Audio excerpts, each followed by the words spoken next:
As etapas são processos didáticos de como se delineia um atendimento. Mas esse delineamento não vai acontecer e todos iguais, como se fosse uma norma que tem que ser seguida à risca.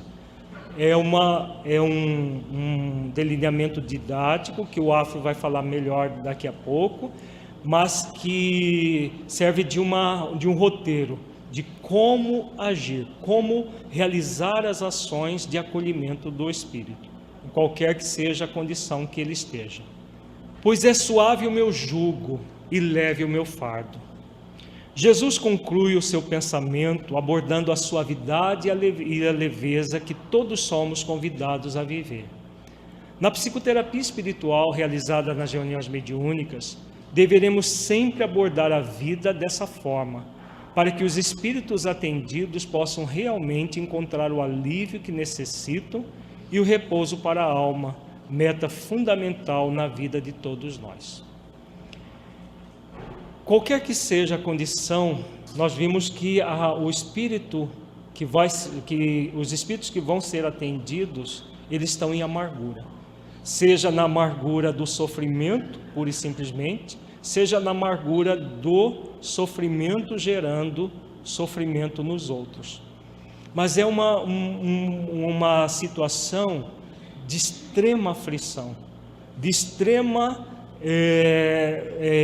desencontro consigo mesmo. Então, quando Jesus fala que o seu jugo é suave e que eleve o seu fardo, ele nos mostra como deve ser a vida, seja a vida no corpo, como espíritos encarnados, seja a vida fora do corpo, como espíritos desencarnados. A vida deve ser sempre em leveza e suavidade. Se ela não estiver em leveza e suavidade, a forma como nós estamos lidando com a vida está equivocada.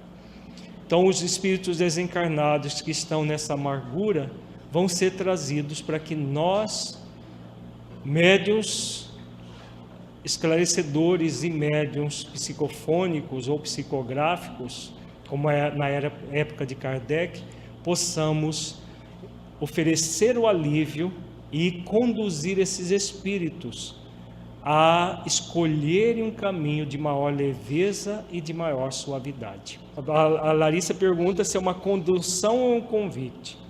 Nós podemos usar uma palavra composta, é um convite e condução, porque você convida o espírito conduzindo, não é induzindo.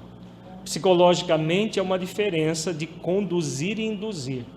Induzir é você colocar a sua forma de pensar, induzir o espírito. Não, você tem que ir por aqui. Isso é indução. Condução é você reflete junto com ele e o conduz convidando. Se ele vai aceitar o convite ou não, já é da alçada dele. Você envolve-o conduzindo a pensar, porque ele estava naquelas ideias fixas. Aquilo que André Luiz coloca, ele está numa ideia fixa em relação à própria vida, a forma como, se é um espírito vingador, por exemplo, a ideia fixa dele é de vingança. Ele quer trucidar a pessoa que o feriu no passado. Se é um espírito sofredor, ele está às vezes fixado em culpas tão grandes, tão intensas, que ele não consegue pensar outra coisa.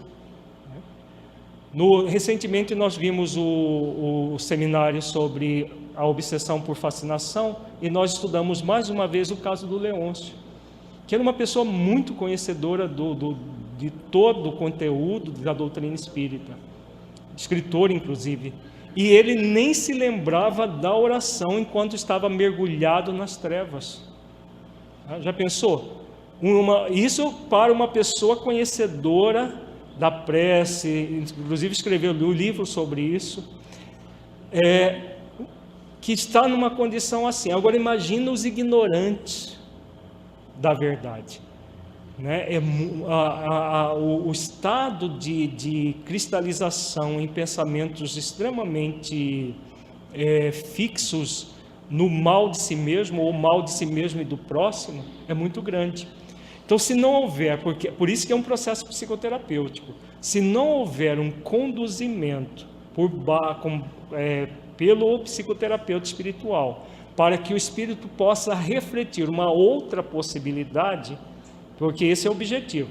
Você convida o espírito vingador, por exemplo, a perdoar para que ele se liberte do mal que também ele está causando para ele mesmo. Ele não está causando só para o outro, porque ele está escravo de um ódio sem sentido. Então você o convida, isso o Lacordaire vai falar mais na hora que entrar nos aspectos práticos, você o convida a pensar de forma diferente. Você conduz esse pensamento. Agora, você não vai obrigá-lo, né? Não é esse o objetivo. Por isso, é uma liberdade de ação. O espírito deve ter a liberdade. Se ele não quiser mudar, não é o seu discurso tentando induzi-lo à mudança que vai modificá-lo. Então, você o conduz nesse movimento amoroso de querer verdadeiramente proporcionar alívio. Porque uma das queixas mais comuns dos espíritos que nós chamamos de obsessores, na verdade são espíritos equivocados, cristalizados no ódio, é que é como se nós estivéssemos protegendo o encarnado, fôssemos bonzinhos para o encarnado e malzinhos com ele. Nós queremos, e muitas atividades mediúnicas as pessoas procedem assim, como se o obsessor fosse o lobo mau da história, né? E o encarnado a vítima incapaz, a vítima que precisa ser socorrida a qualquer custo. E aí maltrata-se o obsessor como se ele fosse um demônio, né? Essa ideia vem das raízes da Inquisição, do exorcismo antigo, que via os espíritos como demônio que tinha que ser alijados. Muita gente ainda no movimento espírita vê o processo assim. E aí o que elas vão fazer? Elas vão conduzir amorosamente? Não. Elas vão tentar arrancar o espírito, afastar o espírito. E, inclusive alguns têm criado técnicas, levando essas técnicas para o movimento espírita, que não acolhe, simplesmente afasta o espírito como se isso fosse terapêutico. Então vejamos que o processo é sempre de acolhimento para que o espírito faça opção pelo jugo leve, pelo jugo suave e pelo fardo leve. Essa opção é dele. O que é nosso, estejamos nas condições de médios psicofônicos ou de dialogadores no diálogo terapêutico, é de conduzir o espírito nessa direção. Então você conduz argumentando, conversando com ele de muita afetividade, muito amor, e aí quem sabe o seu amor, a sua energia amorosa o envolva e, puxa, eu quero experimentar isso, eu quero sentir isso na minha vida, eu quero sentir essa leveza que naquele momento os benfeitores os espíritos superiores o envolvem também, e aí o espírito sente algo diferente, e aí sim, nessa condução ele pode optar, eu quero viver assim, eu já não quero mais. E aí você vê muitas vezes aquele obsessor ferrenho, que odeia intensamente, de repente cai em prantos, e reconhece o erro que está praticando e segue um novo caminho. Isso já vimos muitas e muitas vezes algo assim acontecer. Então é essa condução que nos cabe, sempre como instrumentos do Cristo, para sermos aqueles servidores que aliviam em sintonia plena com os espíritos superiores, que têm muito mais recursos a oferecer do que nós. O Romildo faz uma reflexão que o que nós devemos colocar é que nós estamos nos ocupando com ele naquele momento exatamente isso. que a nossa ocupação não é apenas com o encarnado, é também com o encarnado. Não é nos ocuparmos com um em detrimento do outro, com ambos, com o bem-estar de ambos, e que o nosso movimento não é demovê-lo das suas crenças, mas para que ele reflita que o mal que ele está praticando ao outro está fazendo mal para ele também, e que se ele refletir isso, ele pode suavizar a sua vida, não apenas do outro, e que as leis divinas é que comandam as questões.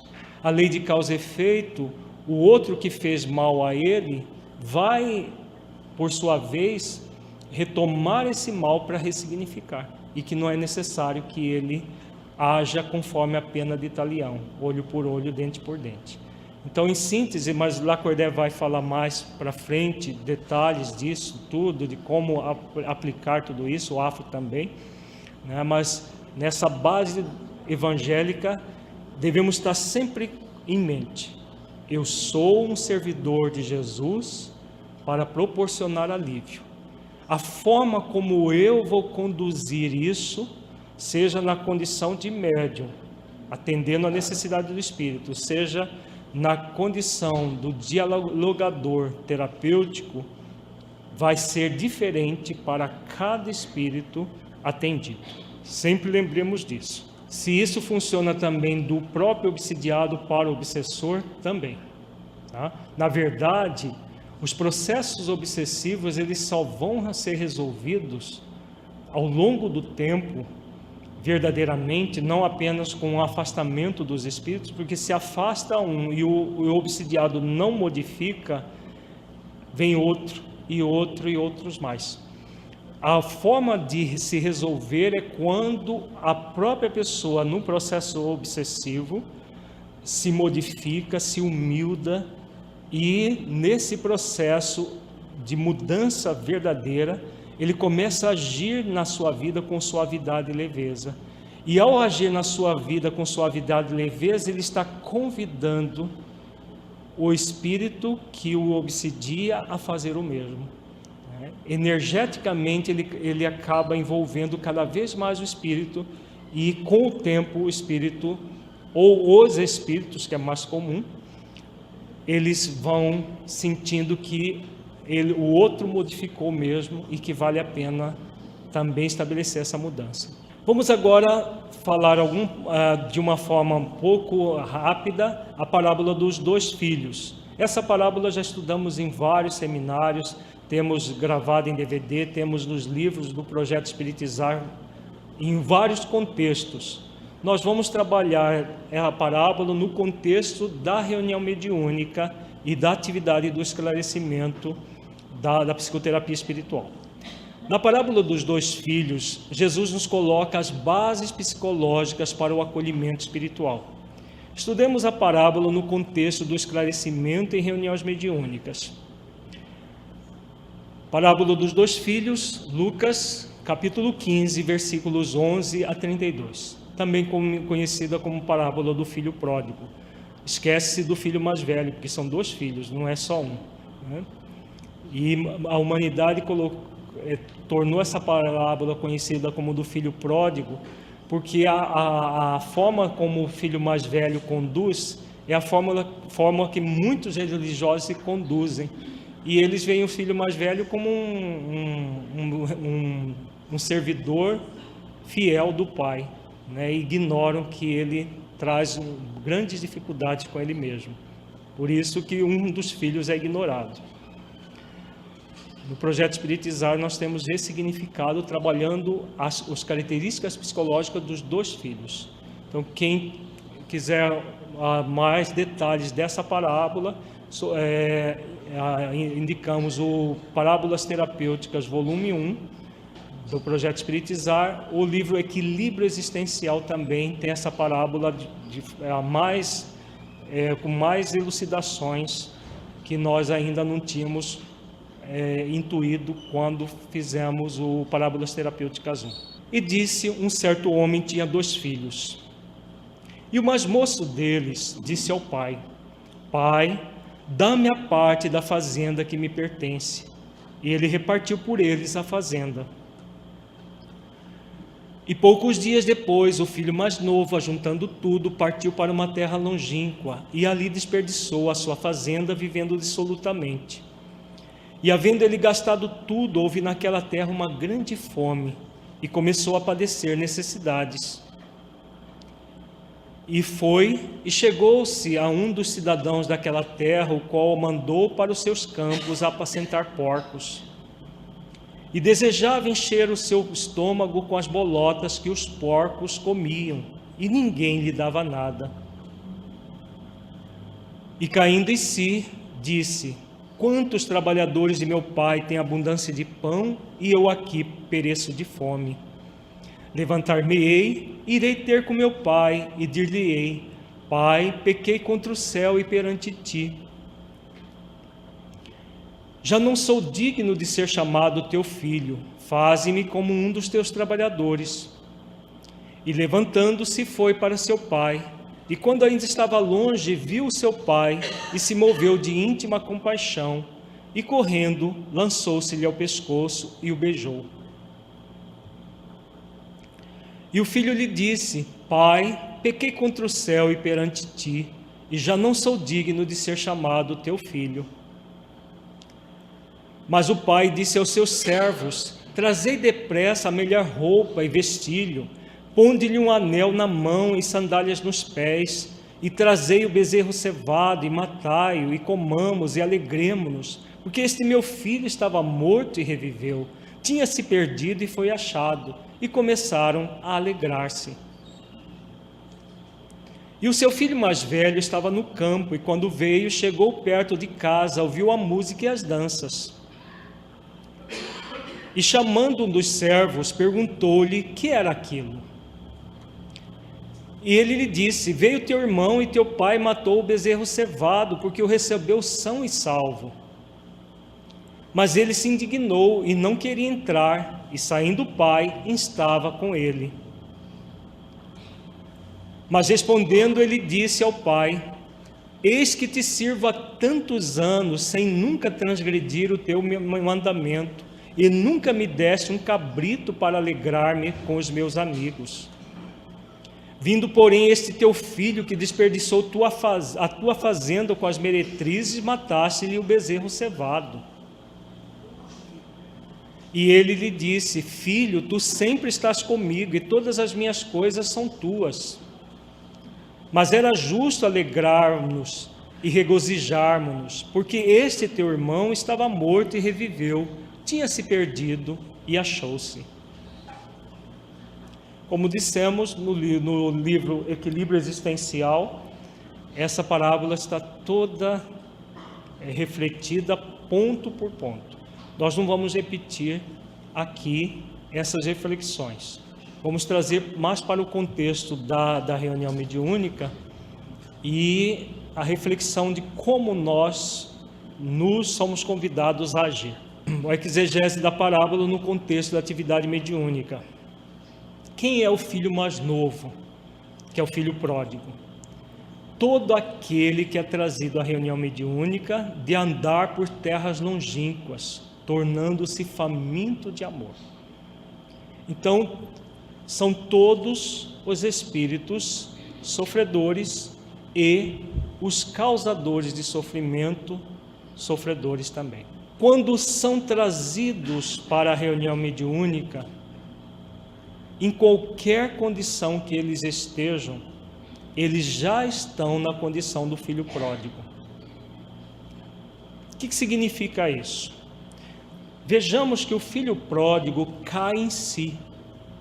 Mas aí uma pessoa poderá objetar: como que um espírito empedernido no mal caiu em si?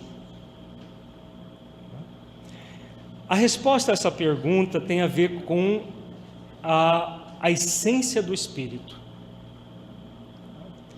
Existem níveis e níveis de cair em si. De uma forma mais ampla, o cair em si, aliás, mais estrita, o cair em si da parábola é aquele cair em si consciente. O espírito percebe o mal que está fazendo para ele mesmo e para o próximo, toma consciência e quer a sua renovação. Isso acontece muitas vezes nas reuniões mediúnicas, depois que o espírito chega a partir da condução que a Larissa perguntou. Ele é conduzido a cair em si.